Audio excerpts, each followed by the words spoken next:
La République du Congo, le Programme alimentaire mondial et le Fonds Inde-Brésil-Afrique du Sud pour la réduction de la pauvreté et la lutte contre la faim collaborent depuis 2024 dans le projet de renforcement de l'accès des petits producteurs du Congo aux marchés locaux qui vise entre autres à favoriser un programme d'alimentation scolaire basé sur la production locale en faveur des élèves congolais. À cette réunion du comité de pilotage du projet IPSA, les participants ont fait le point des résultats obtenus l'année dernière et défini les perspectives pour 2025.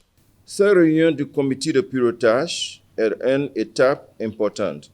Elle nous permettra de revenir ensemble sur les résultats obtenus au cours de la première année du projet, d'examiner et approuver le plan de travail pour l'année à venir.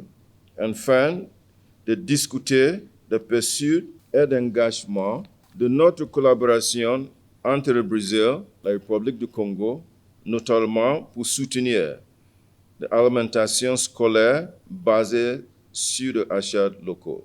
Le ministre de l'Agriculture, de l'Élevage et de la Pêche, Paul Valentin Gobo, a souligné à cette occasion la nécessité pour les acteurs impliqués de mobiliser les ressources financières pour atteindre les objectifs fixés par le projet en 2025. Pour renforcer l'accès des petits producteurs au marché, il est impératif de mettre en œuvre un investissement stratégique dans le développement d'infrastructures essentielles.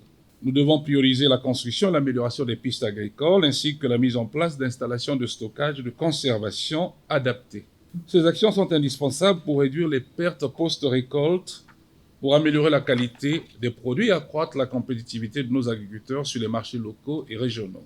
Dans la mise en œuvre du projet IPSA, des formations en faveur des agents du ministère de l'Agriculture, de l'enseignement primaire, des groupements de petits producteurs agricoles et des écoles publiques ont été programmées.